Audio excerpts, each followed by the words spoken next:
नमस्कार, आप देख रहे हैं पुलिस महानगर। तो आइए शुरुआत करते हैं आज की कुछ खास खबरों से। महाराष्ट्र में चुनाव खत्म होते ही अजीत पवार खेमे में हलचल, लिया ये बड़ा फैसला। लोकसभा चुनाव के बाद अजीत पवार गुट फिर एक्शन मोड में आ गया है। 27 तारीख को पार्टी के सभी विधायकों की बैठक बुलाई गई है। बैठक में लोकसभा चुनाव पर चर्चा होगी, राज्य में सहयोगियों के सहयोग और वोटिंग पर चर्चा होगी। इस बैठक का आयोजन मुंबई के गरवारे क्लब में किया जाएगा। इस बात पर भी चर्चा होगी कि क्या गठबंधन में शामिल घटक दलों ने वोटिंग में मदद की। गौरतलब है कि महाराष्ट्र के डिप्टी सीएम अजीत पवार की पार्टी एनडीए का हिस्सा है।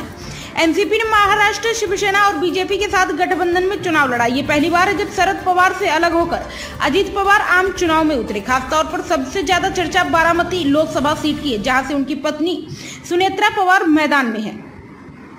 सुनेत्रा पवार का बारामती सीट पर मुकाबला उनकी ननद और शरद पवार की बेटी सुप्रिया सुले से है। सुप्रिया सुले लगातार 3 बार से इस सीट पर सांसद का चुनाव जीतती आई हैं। सुनेत्रा पवार पहली बार लोकसभा चुनाव के मैदान में उतरी हैं। अजीत पवार गुट को एनडीए में सीट शेयरिंग के तहत 4 लोकसभा सीटें दी गई थी। महाराष्ट्र में वोटिंग का आंकड़ा। महाराष्ट्र में पहले फेज में 63.71% वोटिंग हुई। दूसरे फेज में 62.71% वोटिंग दर्ज की गई। तीसरे फेज की बात करें तो राज्य में 63.55% वोटर्स ने मतदान किया। चौथे फेज में महाराष्ट्र में 62.21% और पांचवे में और आखिरी चरण में 54.33% मतदान हुआ। पिछले लोकसभा चुनाव में शिवसेना और एनसीपी दोनों ही दल अविभाजित थे, लेकिन बाद में राज्य की सियासी तस्वीर बदल गई। दोनों दलों में टूट हो गई और नए खेमे बने।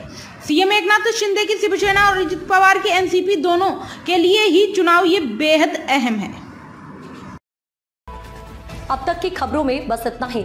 ऐसे ही खबरों के लिए बने रहें हमारे साथ। तब तक के लिए नमस्कार।